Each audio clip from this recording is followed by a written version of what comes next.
Hello, everybody, and welcome to this little webinar. I'm Dr. Keran Flynn-Kroska, and I'll be the main presenter. We also have two other presenters. They'll introduce themselves. I lost sound there for a second. I'm Michelle Long. I am a clinical trainee for Boys Fort Reservation. I'm currently in my internship phase of graduate school.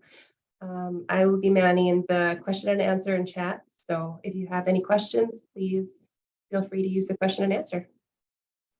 Bonjour and Dinoy Maganag, Gashki Kwe, Indigenous Cause, Payton Indigo, Ganako, Enjoying Indujba, Makwan Dudim. Hello, everybody. My name is Payton Counts. My Indian name is Sweetgrass Woman. We're in Gashki Kwe. I'm originally from Turtle Mountain, but I live and work for the Boys Fort Reservation here as the Cultural Healing Coordinator. I will be adding my 2 cents in throughout the discussion, but wanted to just do a little acknowledgement that we're on the homelands of the Dakota people, and the Anishinaabe people migrated here a little bit later on, and as a form of not only land acknowledgement, but in order for more information to be spread about the peoples of this lands, we're just doing a little webinar to talk about legacy trauma and talk about the impacts of that and how we heal and moving forward. So I will let Keran take it away. Okay, well, thank you so much, Payton. Thank you, Michelle. All right, so let's get started. I'm going to share my screen. We're going to cross our fingers that everything works out. But those of you that are not new to presentation, know that something always happens. So hopefully everybody can see this, and then hopefully everybody can hear it. So today we're talking about legacy burdens and traditional healing. And so the agenda today is we're going to talk about what legacy burdens are, and they mostly are colonialism, generational trauma, and epigenetic change, especially for Native Indigenous populations. We're going to be participating in an activity. We'll have breakout rooms where there'll be discussions about what we talked about today. Payton will be talking about traditional healing practices, and then we'll have questions and answers. For those of you that have questions, Michelle will be manning the Q&A and the chat. So if you can use the Q&A more often than the chat, but if you put it in the chat, that's not a problem either. So we'll just kind of check in both places. Okay, so legacy burdens are the burdens passed down through the generations. They can be the result of experiences of our ancestors and can be demonstrated explicitly or implicitly. And what that means is they can be demonstrated on the outside, or they can be demonstrated on the inside of a person. Legacy burdens for Indigenous populations are adverse childhood experiences, colonialism, generational trauma, and epigenetic change. This can be possible for all populations, but in North America, it's mostly, we see the highest impacts in Indigenous populations, African American populations, and any other populations that experience systemic oppression, such as Asian American and Latinx, Hispanic people.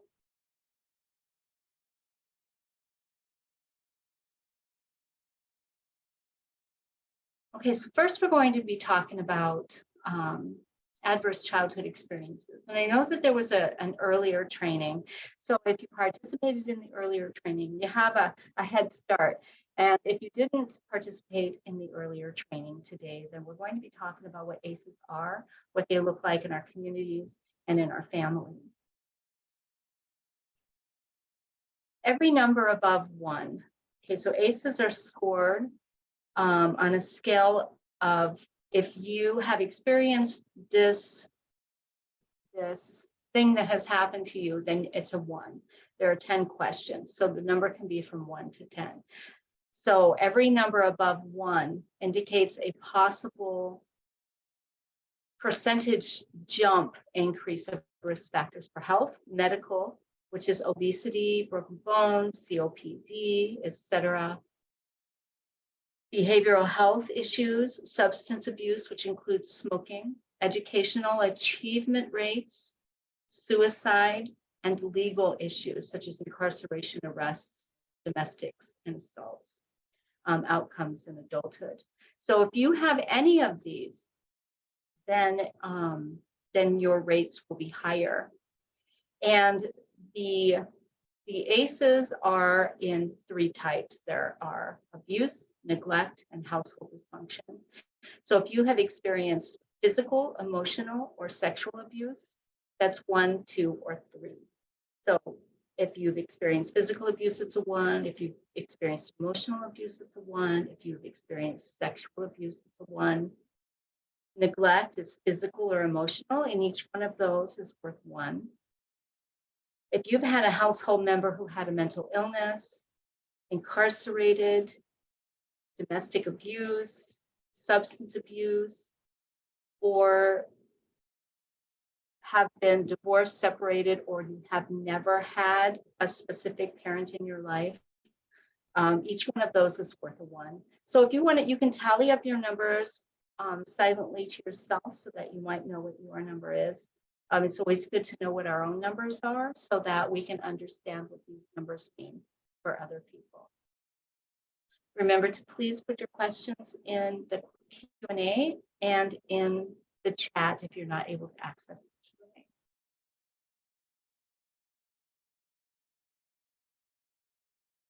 Colonialism and generational trauma. We're going to spend a little bit of time in here. Actually, let me go back to ACEs. I'm so sorry about that. The reason why we're talking about adverse childhood experiences is because everything that we experience from pre-birth, actually up until the age of 18, really impacts our health and well-being. So the costs of high ACEs are huge economically and socially for families, communities, and society. Totals in the hundreds of billions of dollars each year.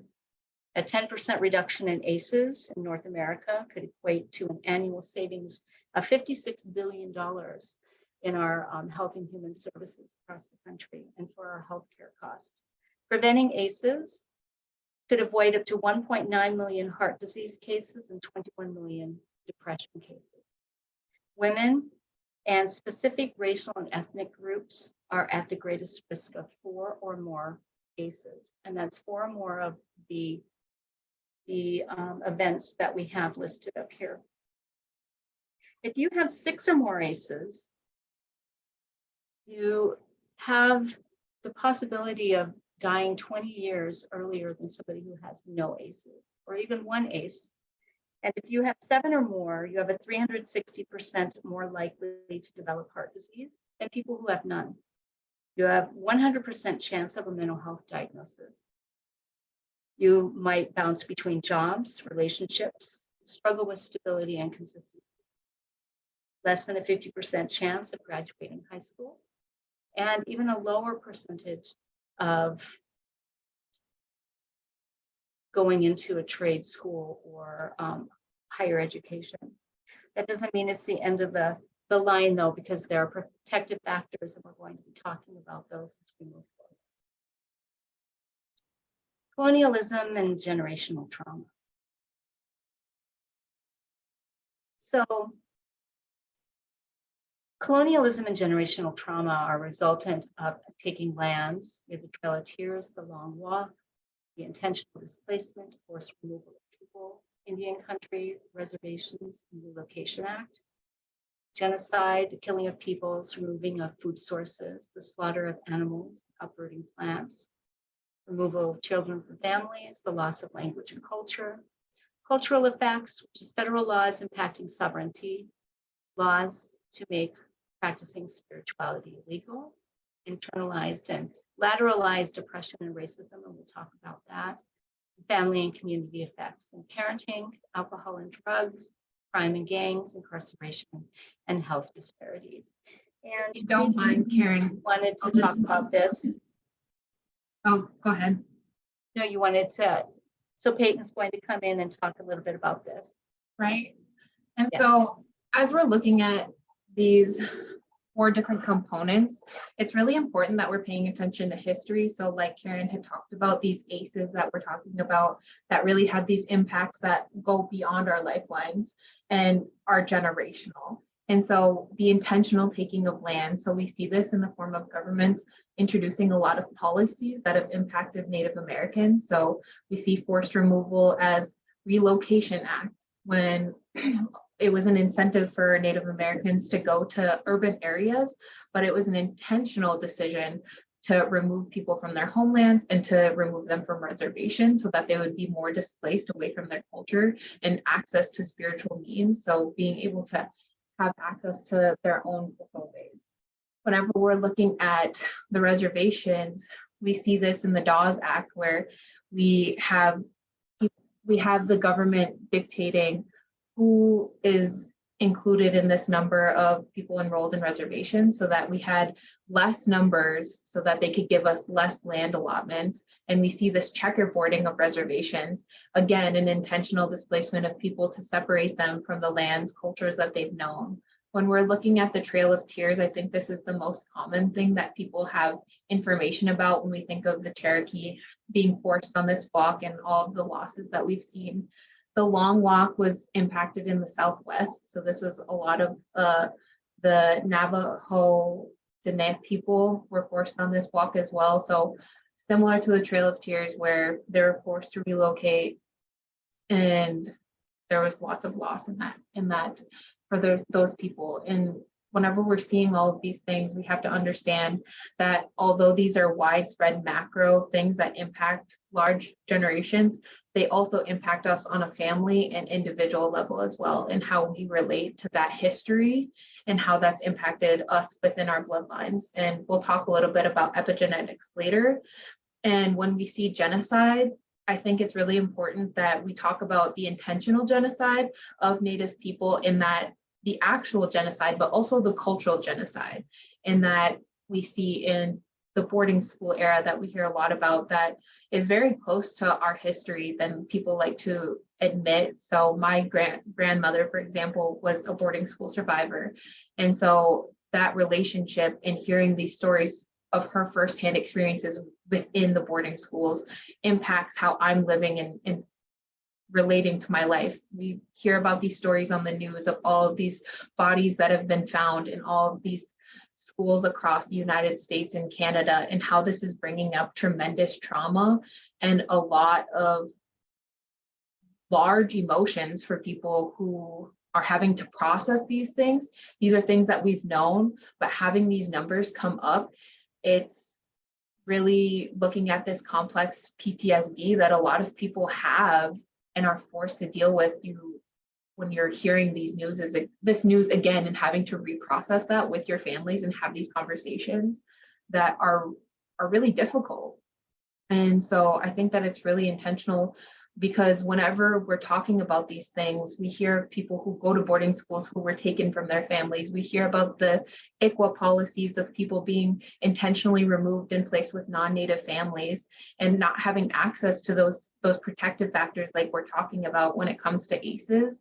And so that in turn comes in the form of, this is the root of the problem, and we're looking at higher rates of alcohol abuse. We're looking at higher rates of disproportionate health disparities.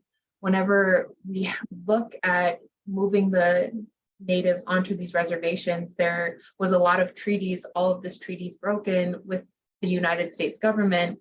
There was an agreement to provide health, school, and food for the people on those reservations. And that's where we see the commodities come about. So a lot of highly processed, high sugared foods that were given to these families that didn't have high nutrition value. And so the beautiful form of fry bread that we see is not a traditional food. It was a food made out of resistance to these intentional ways in which the government tried to provide us with low-level nutritional goods. And so that's why we're seeing these high rates of diabetes, heart health, all of these things that impact our people today. Go ahead, Keran. Okay. Well, thank you for that. Thank you so much. And And that's really important to understand the history of that, because it really impacts how we are today as people and what we can look forward to in the future. Removing food sources, I think, was a main way to really control not only population of people, but also where they live. And so I thought about it, but I didn't put it in here. There was this old photograph that was taken of these men standing in front of a huge, huge pile of dead buffalo. Because there was a bounty on the buffalo. They were killing the buffalo, so the buffalo would not be food sources for Native American people in that area, and so that they would move or that they might die off. And Payton talked about the removal of children from families, which really, really impacted the loss of language and culture. And I've heard stories, so many stories of loss related to the loss of language and culture due to residential schools, due to displacement of people, due to movement of people losing track of their own heritage and their own bloodlines and their own relatives. People are fostered out, they never know where they come from, and those types of things. So let's see, so we can talk about internalized and lateralized oppression and racism, and I'm going to play a video related to that, and it's on the next slide.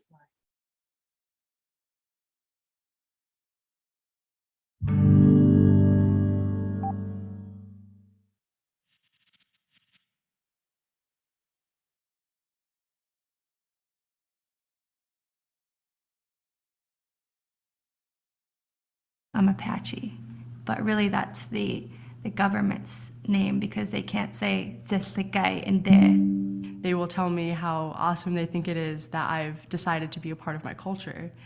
And it's funny to me, it like hits me really weird and I don't like it, and I didn't know why at first, but it's because I haven't decided to be a part of my culture, I live it every day. I'm more comfortable with the term Native, divorced from Native American. I know there are people who use Indigenous, and if there is one term I do not like to be called is American Indian. And for me, to be Indigenous is to have an intimate and interconnected relationship to a homeland. And so that's really important because land is, tied to every aspect of who we are. Being Native in a city is almost a daily reminder of your people's erasure, of the fact that people don't even remember that you're here and that you exist. But what I did encounter was just this preconceived notion that all Native Americans are dead. I've had older white men come up to me and say, "Oh man, if this was 40 years ago, I can just do whatever I wanted to." The cattle outside doing the work and the dog inside the house, those are property. Those are the Black folks in America. They're our property to white men.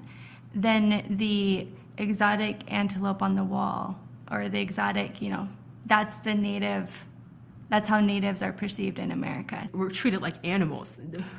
They monitor our blood quantum. We're the only, besides dogs and horses, I don't know of any other animal that they monitor the blood quantum. The way I explain it to people is like, imagine a pizza with different slices, and let's say 32 slices. Of the 32 slices, I'm 28 Apache. That's my particular blood quantum. And Native Americans in the US are the only minority group who have to prove their nativeness on an Indian card. It's used to divide Native people against each other, because it can be used as a way to say, I am more Native than you, and I was a part of that too. I used my 4/4 to kind of make myself feel better against other people. The one drop rule, meaning that, one drop of black blood makes you black, that was to keep as many people oppressed or, legitimize their oppression as possible. But on the other side, one drop of anything else completely dilutes you as a Native person. So if you're a Native person, you have a one drop of something else, then suddenly you're less Native. So it's the opposite. Traditionally, within the Apache society, you go by the mother. And if the mother's recognized as Apache, she has her clan, the children are unquestionably Apache. Not in the American context, not when patriarchy trumps matriarchy. So what does that mean? My sisters are short 1/16 of a degree. What does that mean? Does that mean their pinkies aren't Apache? What does that mean? You know, being a mixed race person is a whole nother side of it, but that's a very common experience in our tribe. So it's not as if we're unusual in that way. What is unusual is the admixture of Black. My grandfather actually doesn't want people, if he hears that somebody from the tribe is coming over, he won't come out of his room because he doesn't want them to know that he's that complexion, that he doesn't, I guess he doesn't want me to be affiliated with having African American blood, but I mean, I say it.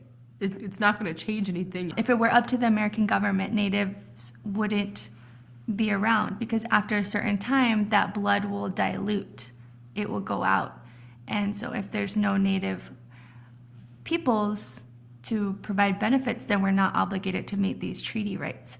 And if we're not obligated to meet these treaty contracts, then the land is available. The resources are available.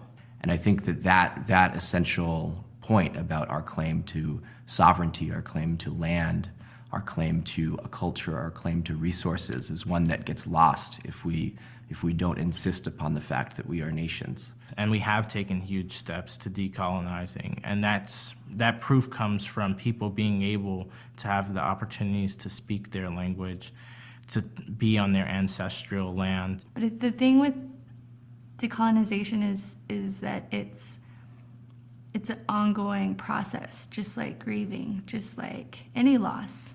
As much as possible now, I try to tell people that I have a Native American name, and maybe it doesn't mean anything to you, but it means everything to me.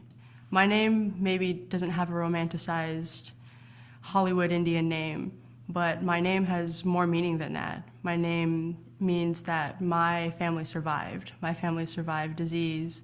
My family survived Catholicism. My family survived settler colonialism, and my family, they survived.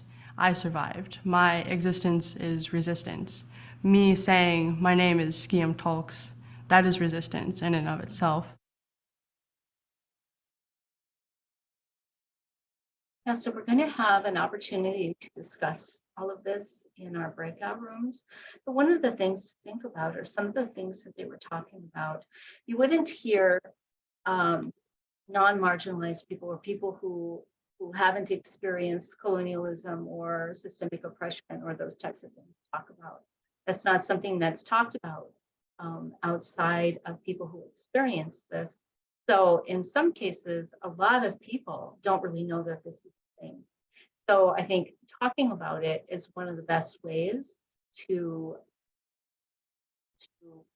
become not just more educated, but become more understanding, and also to become more able to think of those hard things that have been covered up over time.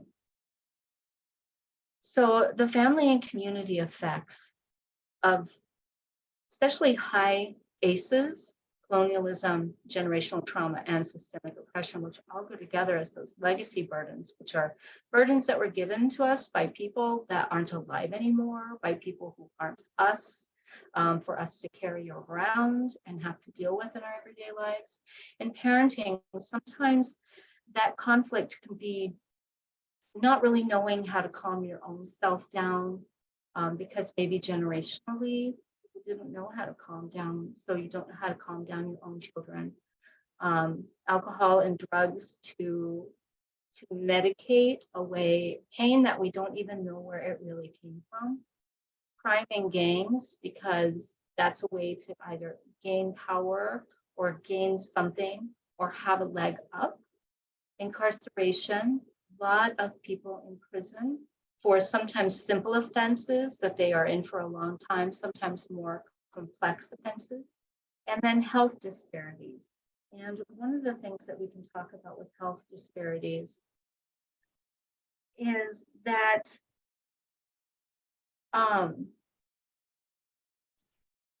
the health disparities for Native American populations, especially, are higher rates of diseases of the heart, cancers, diabetes,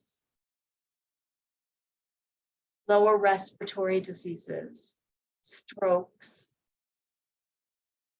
drug-induced medical issues, kidney disease, intentional self-harm, suicide, and high blood pressure.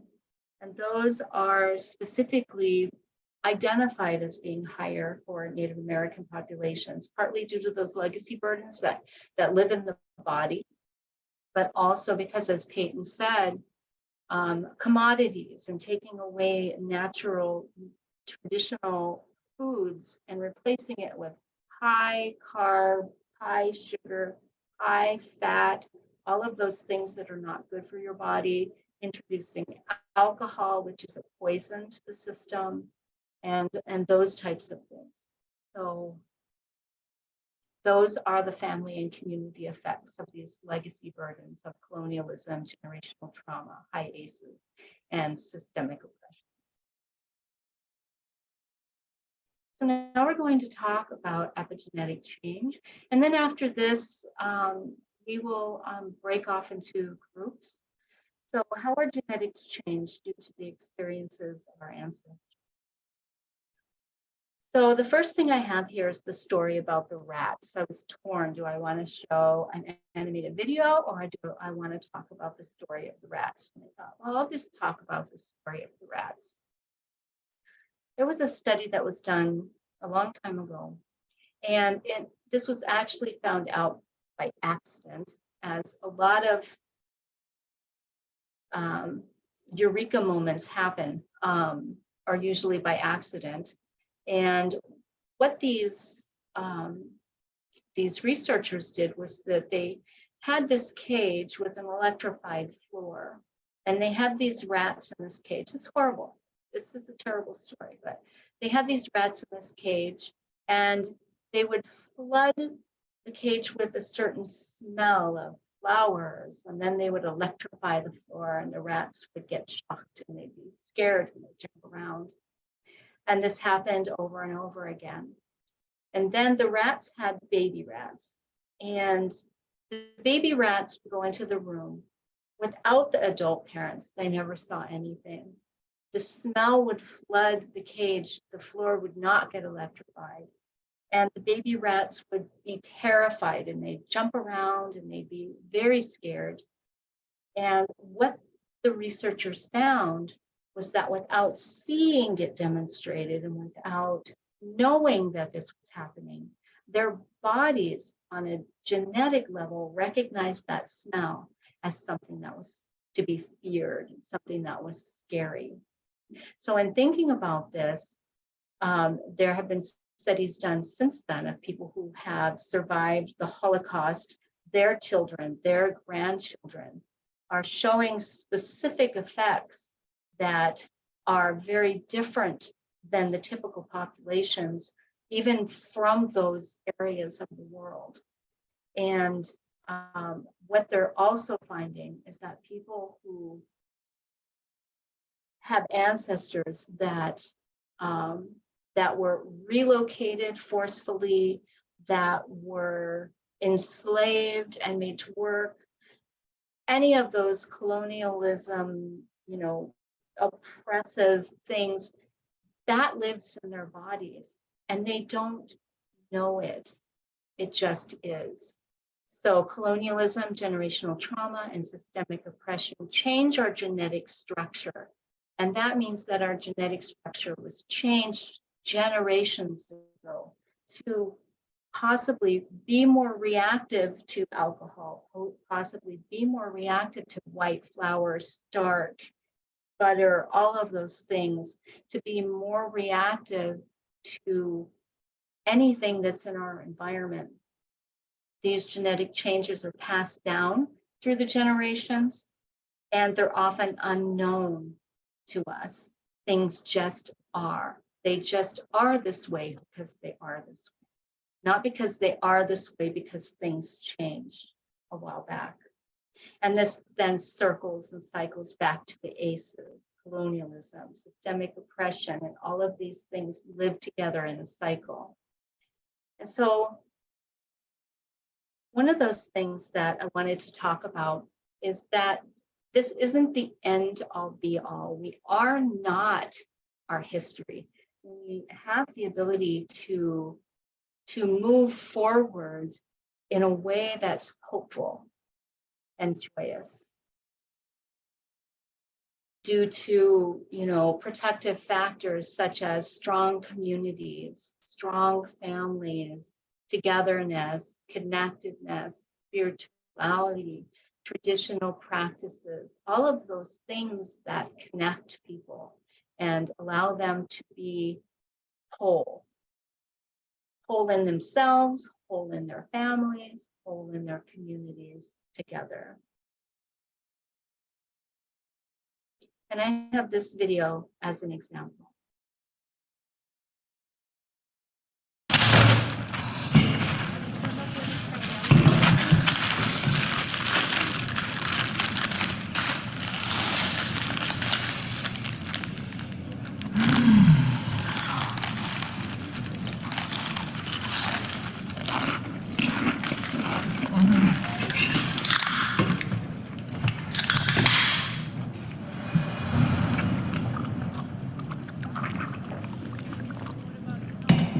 And there's bad news.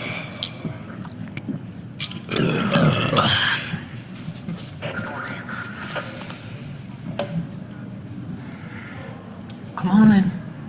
Tell me what's wrong. Brought me the offerings. Let's go. Well, Bear and Alora don't talk anymore.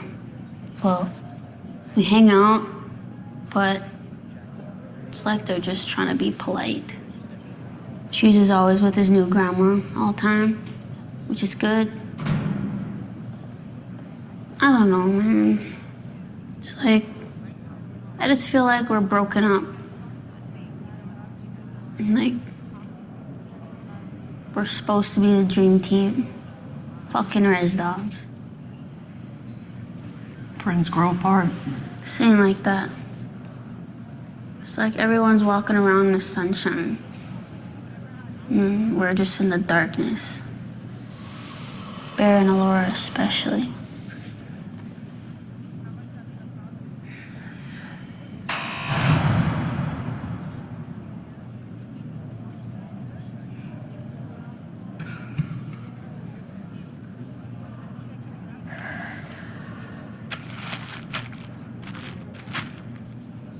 Well, put your hands up on the table, like we just did.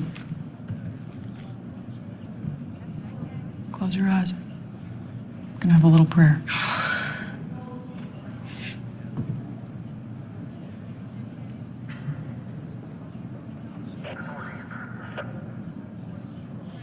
I need your help.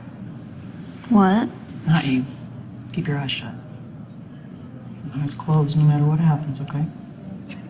Just focus on the dark.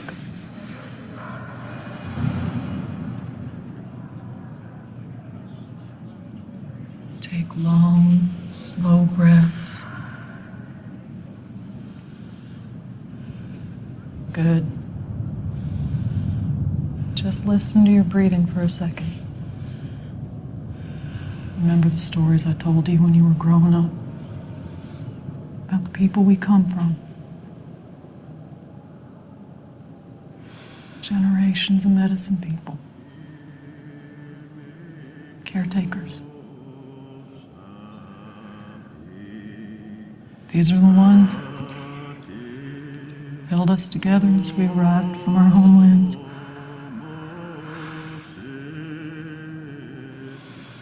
The healers who carried us carried us as we marched. Men and women, whose songs led us through the dark. They're watching you, my girl. You don't need me. You have them.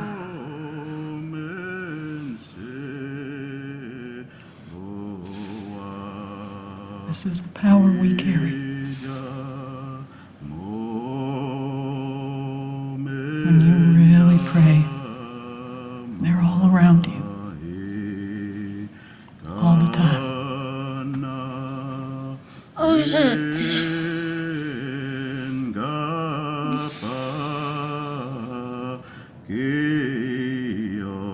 Takes focus though. Intent.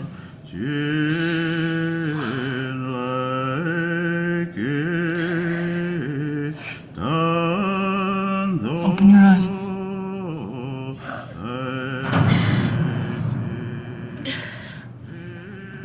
Holy fuck.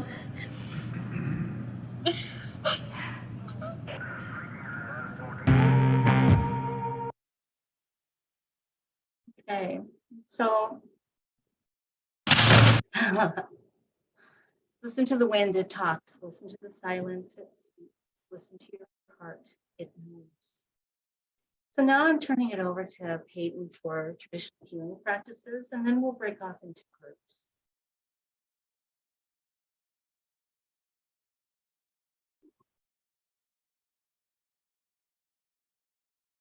You, Karen.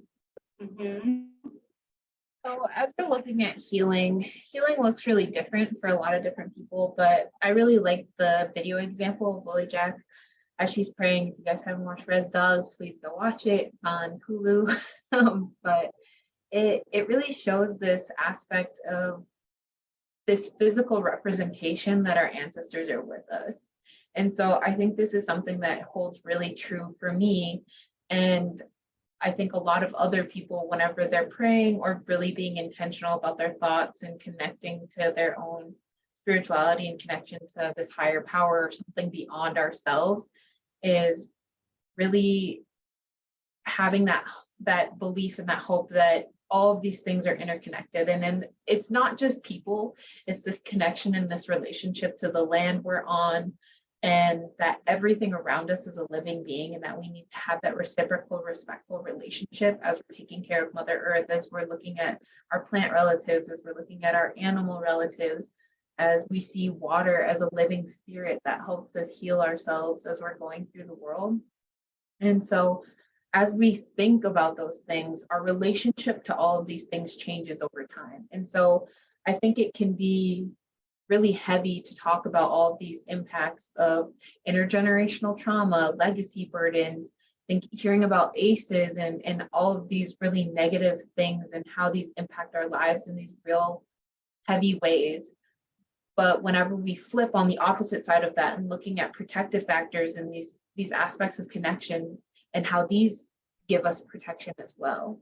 And so as we're looking at ways of healing, what works for one person isn't going to work for the next person. And so it's really important that as we're thinking about what works for ourselves and really advocating, if somebody's coming up to us and asking us for advice, or we're offering advice to our relatives, that we want to be intentional of, this works for me and this is what I do, but find what works for you, because it might be different than what it is for me. Some people like to do traditional therapy, so that's going in to see a mental health provider. Here at the Boys Fort Clinic, we offer traditional therapy. We do individual family therapy. We have groups going on. So if people are interested in that, it's really good, because when we're looking at individual selves, we can be vulnerable with ourselves and have that third party perspective of being able to notice some of these things that we might not have the tools to notice on our own. When we're looking at family therapy, it's looking about this immediate system that we're interacting with every day and how we can better communicate and support one another in the everyday things that we go through, and as these things come up for us in our everyday lives. And when we look at groups, it's really important to have that intentional connection with people who are going through something similar or who have experienced something similar to you, to be able to have that true understanding for that particular instance. So whenever we're looking at that, support groups, family and friends, it's really important to find points of connection and people who can healthily support us through our challenges that we're experiencing. One other thing that's really important is to be able to go out in nature. So there's a lot of good research around forest bathing and going out in the nature. So just being able to connect with anything green, really. So if you're thinking of like the grass, you're thinking of the trees, you're even going out and touching the water, having these aspects of really connecting to that live relationship to nature is really important for us, and it leads to increased serotonin and gives us really high levels of just happiness in general to be able to connect with these things. And if we just take 5 to 10 minutes a day to go out and intentionally connect with nature, turning off our phones, and really having this mindset of staying in that space, it's really important.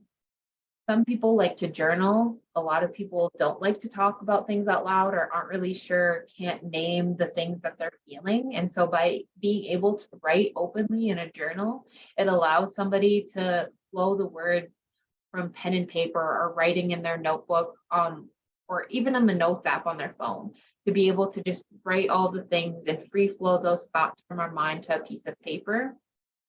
Exercising is a really good form of stress relief and self-care to be able to take care of our physical bodies, because there's a really large relationship between our emotional and mental states and our physical states as well. Whenever you're not feeling good, you're probably not going to be eating great.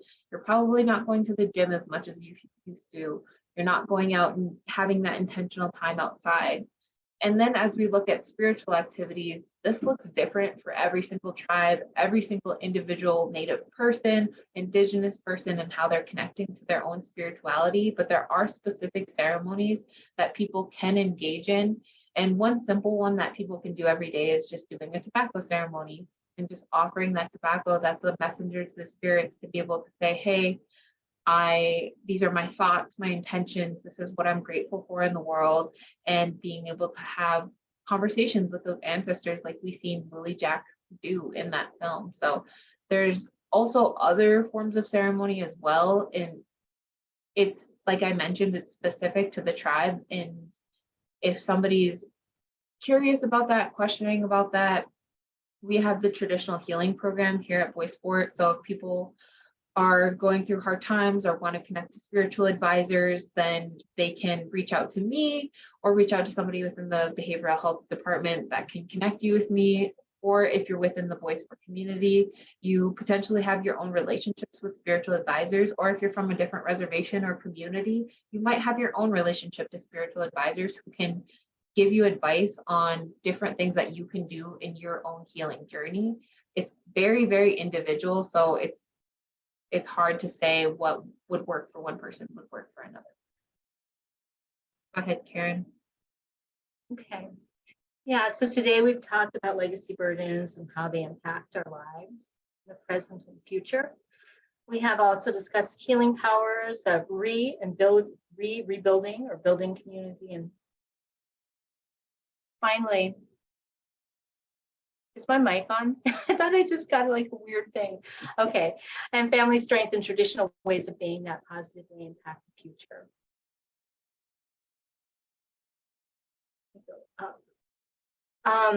So we're going to be, I have a song that I was going to play, but I think I'm going to wait. And then so where is my breakout? So let me see.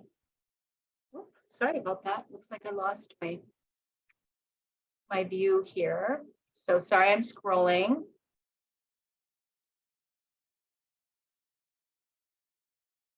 Oh, it looks like I lost it. Oh my goodness, what did I do today? Huh? Oh, here we go. So we're going to be breaking out. So Michelle is going to break us up into equal groups, or as equal as we can be. And the discussions are, what are your thoughts about the information presented today? What do you recognize as effects of legacy burdens in your own community? And was there anything surprising to you in this presentation? So I'm going to stop share. And then, Michelle, can you break everybody off into groups? Can we have Michelle type that, or can you share your screen again, Yes. Karen, so that I can type that into the chat so everyone can have it when they go into their breakout rooms? Yes. Good thinking. Yeah.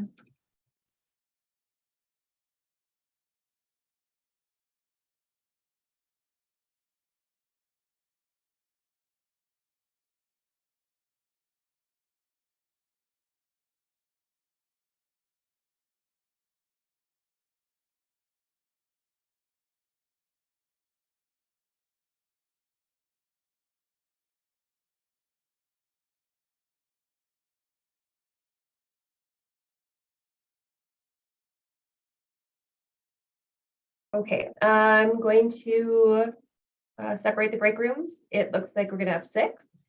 And then we will come back 10 minutes or so, Karen? 10 minutes is enough time. And Okay. if people want to bounce back, they can come on back if they're done talking.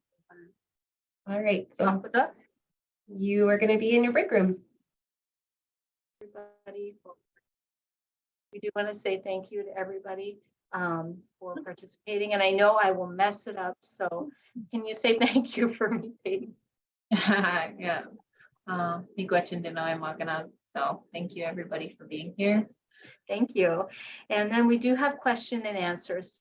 So if you do have questions, if they're in the Q&A, we'll answer those first. Or if they're in the chat, we can answer those first. So is there anything in the Q&A, Michelle? I don't have anything in there or the chat right now. Okay, so if anybody has a question, there is down at the bottom of your screen, there is a reaction. You can put up your hand, you can raise your hand and ask if you'd like to, or you can just speak up. Whatever. Or feel free to whatever share you too. Feel Like if free you to guys share. were having really good conversations in your group and you felt like that's something that you wanted to bring back to the larger circle, I would love to make space for that too. I think everyone has such good conversations when you get in those smaller groups. Exactly. A lot of good things being talked about. Some not so good things being talked Right. about. Yeah. And I think that's one other thing too, is like to be intentional about, we're talking about some extremely hard, heavy things that could bring up things for other people, right? And their relationship to maybe you're native, maybe you're coming in as a non-native, but you have history within your own peoples that you can connect to a lot of these things that we're talking about. And that can bring up a lot of stuff for people. So being able to take time for yourself and practice self-care, what that looks like is different for everyone. So if that's just practicing some box breathing because we're maybe at work, we don't have time to go out and actually do something for ourselves right now, being able to practice a mindfulness exercise to just bring us back to center would be really good. Or taking 5 minutes to look away from your computer screen and be able to just, take in, I can see the window outside of my office. I'm thankful for that. So being able to look at a little bit of nature, or maybe having a conversation with somebody in your office. And we do have the PowerPoint deck for anybody that's interested. You can just connect with Michelle or Payton or myself. Let me put up the screen to show our email addresses. And so sorry, I'm going to, oh my goodness, look what it just did. So for some reason, I keep making that happen. So I'm just going to do that. Sorry about that.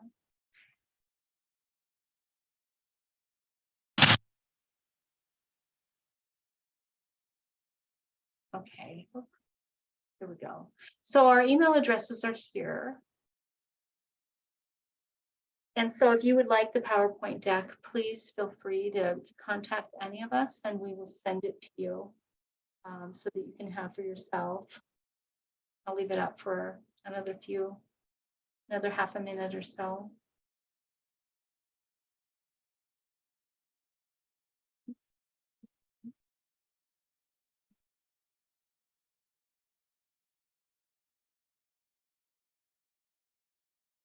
Then while you're writing, does anybody have anything to share from their group that was especially interesting or relevant or poignant or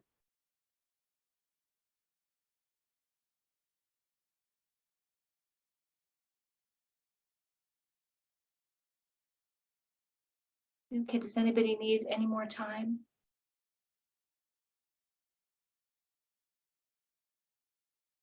I think you're okay.